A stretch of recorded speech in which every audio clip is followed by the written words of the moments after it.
जब फिंगर से पाल्पेट करते हैं आर्टरी को नब्ज के मुआयना के लिए, तो किस तरह ये महसूस होती है? ये तेजी से ऊपर की तरफ पाल्पेटिंग फिंगर को महसूस होती है और फिर फौरन नीचे की तरफ लौट आती है। इसीलिए इसको कहते हैं sharp rise, ill sustained and sharp fall. ये इस वाटर हैमर पल्स का कैरेक्टरिस्टिक फीचर है। जो पाल्पेटिंग फिंगर्स होते हैं उनको स्ट्राइक करती हैं और फिर नीचे की तरफ लौट आती है, यानी उसका एहसास खत्म हो जाता है पाल्पेटिंग फिंगर को, और यूं महसूस होता है जैसे कि हथौड़ी या कोई हद से गिरता है। जो जैसे हथौड़ी को सिंधान पे गिराया जाता है तो उससे एक आवाज आती है, या कोई गिरता हद से थर्ड ऑफ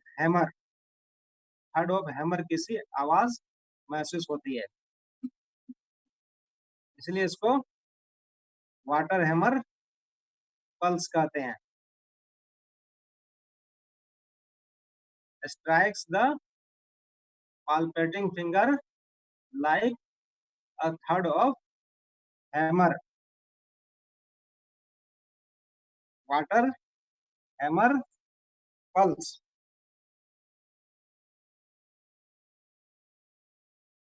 इसके क्या क्या असबाब हैं वाटर हैमर पल्स के?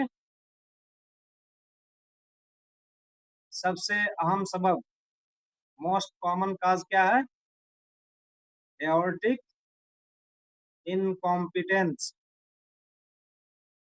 कुसूरे औरेता।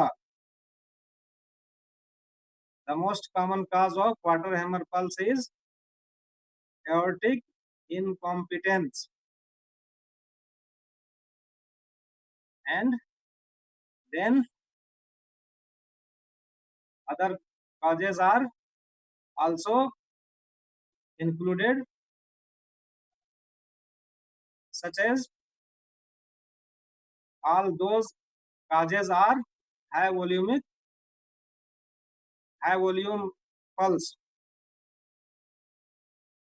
इसके अलावा वो दिगर तमाम असबाब जिनका जिक्र हाई वॉल्यूम पल्स में हमने किया था, वो तमाम असबाब वाटर हैमर पल्स के असबाब हैं, लेकिन सबसे आम सबब, सबसे ज्यादा कॉमन एओर्टिक इनकॉम्पिटेंस है। एओर्टिक इनकॉम्पिटेंस में क्या होता है? नॉर्मली जो है aortic valve normally aortic valve कहाँ पे पाया जाता है? लेफ्ट वेंट्रिकल और एओर्टा के बीच में, ठीक है। और वेंट्रिकुलर डायस्टोल के दौरान क्या होता है? पल्मोनरी वाल्व और एओर्टिक वाल्व दोनों बंद हो जाते हैं। एओर्टिक वाल्व और पल्मोनरी वाल्व ये दोनों जो हैं वेंट्रिकुलर डायस्टोल के दौरान कंप्लीटली क्लोज हो जाते हैं, बंद हो जाते हैं मुकम्मल तौर से। लेकिन एओर्टिक इनकॉम्पिटेंस की सूरत में एओर्टिक वाल्व मुकम्मल तौर से बंद नहीं होता है, जिसके नतीजे में क्या होता है? जो खून, जो ब्लड लेफ्ट वेंट्रिकल के अंदर है, वो औरेता में पूरे तौर से दाखिल नहीं होता है, यानी कुछ हिस्सा वेंट्रिकल में औरेता से वापस आ जाता है, क्योंकि एओर्टिक वाल्व खुला रह गया। एओर्टिक वाल्व के मुकम्मल तौर से बंद नहीं होने की वजह से एओर्टा से कुछ ब्लड लेफ्ट वेंट्रिकल में आ गया। इसको कहते हैं एओर्टिक इनकॉम्पिटेंस,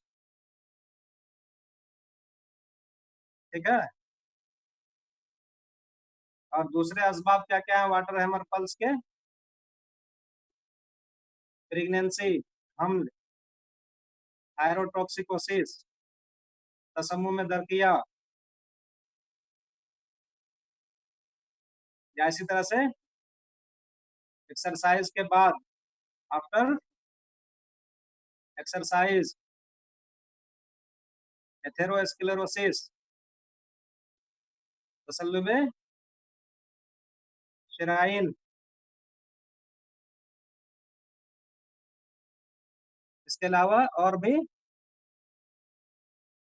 बहुत सारे असबाब हैं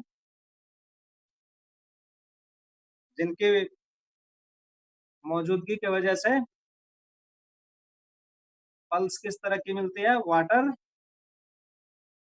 हैमर टाइप की पल्स मिलती है। हाई वॉल्यूम पल्स के और कौन कौन से असबाब हैं? क्रोनिक कारपल्मोनेल यानी पल्मोनरी हार्ट डिजीज,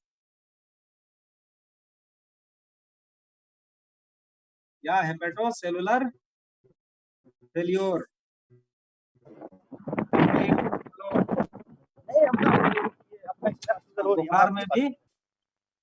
बुखार में भी हाई वॉल्यूम पल्स होती है। ये तमाम असबाब वाटर हैमर पल्स का सबब बनते हैं।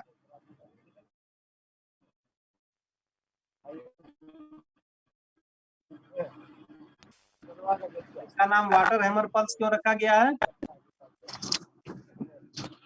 एक खिलौना है, उसी के नाम पर इसका नाम वाटर हैमर पल्स रखा गया है। जिसमें एक सिलिंड्रिकल गिलास होती है और उस गिलास के दोनों सिरे जो है बंद होते हैं, उसमें आधे हिस्से में पानी और आधे में वैक्यूम भरी हुई होती है। और जब उसको अचानक ऊपर नीचे करते हैं, पलटते पलटते हैं, तो उसमें एक ब्लोइंग साउंड सुनाई देती है। उसमें किस तरह की साउंड सुनाई देती है? एक ब्लोइंग साउंड सुनाई देती है। इसी तरह से जब इस पल्स को पाल्पेट करते हैं, अगर मेरे साथ अच्छा किया हुआ है, ये जरूरी नहीं है कि मैं आपके लिए अच्छा करूंगा, लेकिन आपने मेरे साथ अच्छा किया है, अल्लाह तो कौन लोग बातचीत कर रहे हैं? कुछ लोग बातचीत कर रहे हैं जोर जोर से। अच्छा कर रहा है। इफ्तिखार की आवाज आ रही है सर। कोई है जो उससे के लिए काम। तो ये पल्स जो है फिंगर को इस तरह से स्ट्राइक करती है जैसे थर्ड ऑफ हैमर, इसीलिए इसको वाटर हैमर पल्स कहा गया है। इसमें हाई वॉल्यूम और कोलैप्सिंग पल्स यानी दो तरह की कैफियत या दो तरह की सिफत पाई जाती है। हाई वॉल्यूम किस लिए? पल्स प्रेशर 60 से ज्यादा होता है, इसलिए हाई वॉल्यूम। और कोलैप्सिंग किस लिए होती है? क्योंकि जो ब्लड है वो तेजी से एओर्टा या आर्टरी वगैरह से निकल जाती है, आगे बढ़ जाती है, इसीलिए पिचका पिचका सा महसूस होता है, कोलैप्सिंग पल्स महसूस होती है। और एओर्टिक इनकॉम्पिटेंस में वाटर हैमर पल्स मिलने की क्या वजह है? Diastolic leak back into the left ventricular from aorta. Sir सुनाई नहीं दे रही है, बंद करने बोले। हेलो, जो लोग बातें कर रहे हैं उनसे गुजारिश है कि वो बातें ना करें।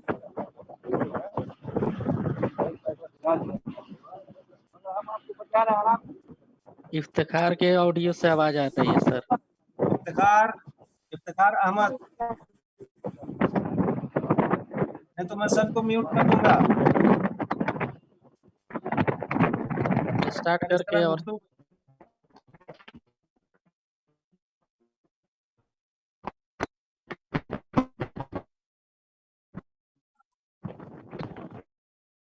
हाँ, तो इसकी वजह क्या? कोलैप्सिंग पल्स एओर्टिक इनकॉम्पिटेंस में जो मैंने अभी समझाया था कि एओर्टिक वाल्व जो है और पल्मोनरी वाल्व ये वेंट्रिकुलर डायस्टोल के दौरान मुकम्मल तौर से बंद हो जाते हैं, लेकिन एओर्टिक इनकॉम्पिटेंस में होता क्या है, ये मुकम्मल तौर से बंद नहीं होता, जिसके नतीजे में लेफ्ट वेंट्रिकल से ब्लड एओर्टा में तो जाता है, लेकिन वहां से जाकर के फिर वापस कुछ हिस्सा लेफ्ट वेंट्रिकल में आ जाता है। इसी को कहते हैं diastolic leak back into the left ventricle from aorta. इसी वजह से कोलैप्सिंग कैरेक्टर का की पल्स मिलती है इसमें। ठीक है, उम्मीद है कि वाटर हैमर पल्स आप सभी लोगों को समझ में आ गया होगा। अब हम एक दूसरी पल्स के बारे में बात करते हैं, बॉन्डिंग पल्स। बॉन्डिंग पल्स किसको कहते हैं? High volume pulse with rapid flow of blood. वो नब्ज जिसका वॉल्यूम हाई हो और जिसमें दौरान खून की रफ्तार बहुत तेज हो, तो उसको हाई वॉल्यूम बॉन्डिंग पल्स कहते हैं। बॉन्डिंग पल्स के असबाब क्या है? वो जितने हाइपरकाइनेटिक सर्कुलेटरी स्टेट्स जो मैंने अभी हाई वॉल्यूम पल्स के असबाब में बताया, जैसे रियाजत के बाद बुखार अगर है उस सूरत में, या थायरोटॉक्सिकोसिस है, या फिर हेपेटोसेलुलर फेल्योर है,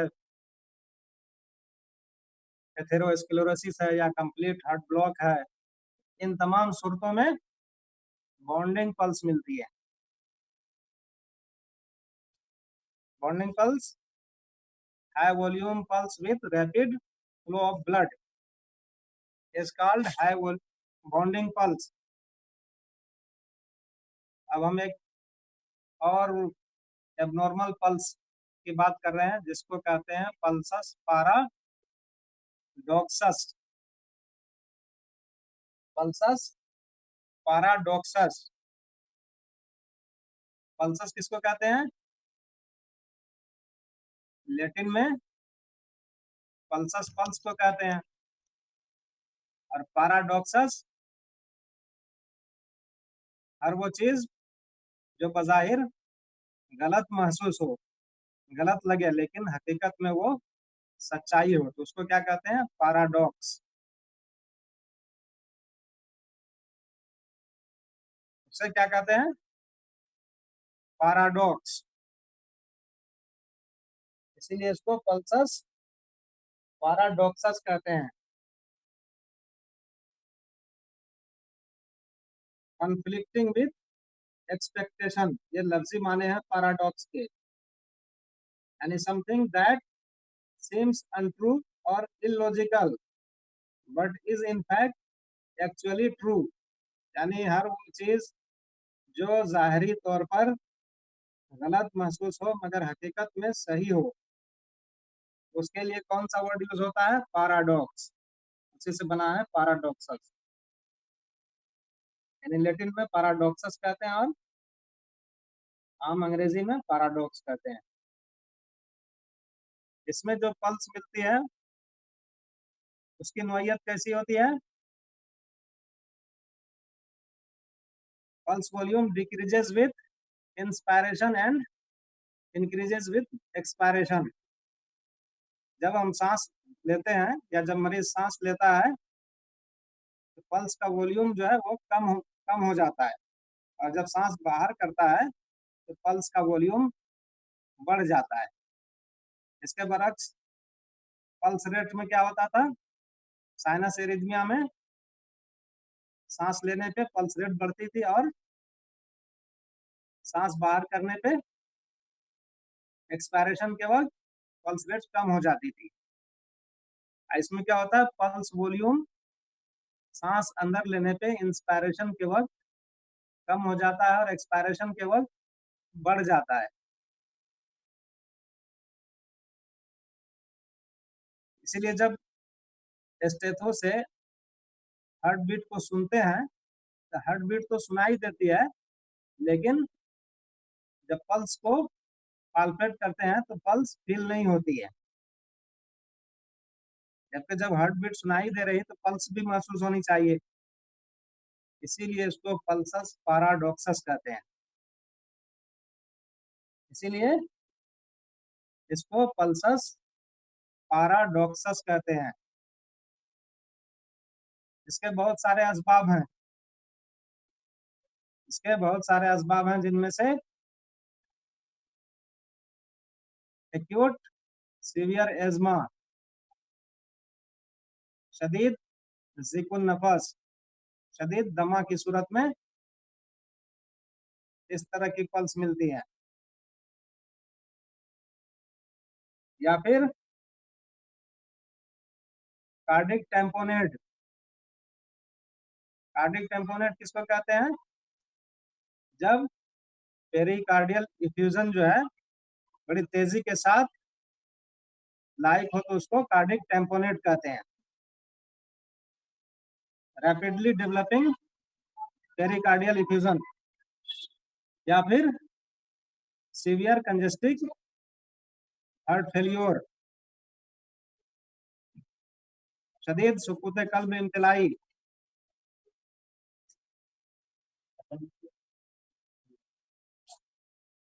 शदीद सुकूत कल्ब इम्तिलाई में कंस्ट्रिक्टिव पेरिकार्डाइटिस, गिशाउल कल्ब मुज़मिन में, सीओपीडी में chronic obstructive pulmonary disease, restrictive cardiomyopathy, और कभी कभार सुपेरियर वेना केवल सिंड्रोम। इन तमाम असबाब की मौजूदगी में पल्स किस नौइयत की मिलती है, किस किस्म की मिलती है? पल्सस पैराडॉक्सस। पल्सस पैराडॉक्सस, इसका मैकेनिज्म क्या है? इसको समझने के लिए दो तरह की मैकेनिज्म का जिक्र किताब में मिलता है। एक क्या है? इंट्रापेरिकार्डियल प्रेशर जो है वो बढ़ जाता है इंस्पिरेशन के वक्त। जब मरीज सांस अंदर की तरफ लेता है तो इंट्रापेरिकार्डियल प्रेशर उस वक्त बहुत ज्यादा बढ़ जाता है, जिसके नतीजे में जो वेना केवल वेनस ब्लड जो रिटर्न वापस आना चाहिए उसके अंदर रुकावट पैदा हो जाती है, और इस तरह से कार्डिक आउटपुट कम हो जाता है। इंट्रा पेरिकार्डियल प्रेशर के बढ़ने की वजह से क्या होता है? वेनस ब्लड जो रिटर्न नहीं हो पाता है, और इस तरह से कार्डिक आउटपुट कम हो जाता है। इसीलिए पल्सस पैराडॉक्सस मिलती है। दूसरा मैकेनिज्म है, उसको कहते हैं anti Bernheim effect, BERNHEIM, anti Bernheim effect. इसमें क्या होता है? इंस्पायरेशन के वक्त जो है ब्लड की वाफिर मिकदार जो है राइट वेंट्रिकल में दाखिल होती है। जब वाफिर मिकदार ब्लड राइट वेंट्रिकल में दाखिल होती है तो वो क्या करता है? जो इंटरवेंट्रिकुलर सेप्टम है उसको लेफ्ट साइड में पुश कर देता है। इंटरवेंट्रिकुलर सेप्टम को लेफ्ट साइड में पुश करने की वजह से जो लेफ्ट वेंट्रिकल की कैविटी है, जॉफ है, या जो स्पेस है वो कम हो जाता है।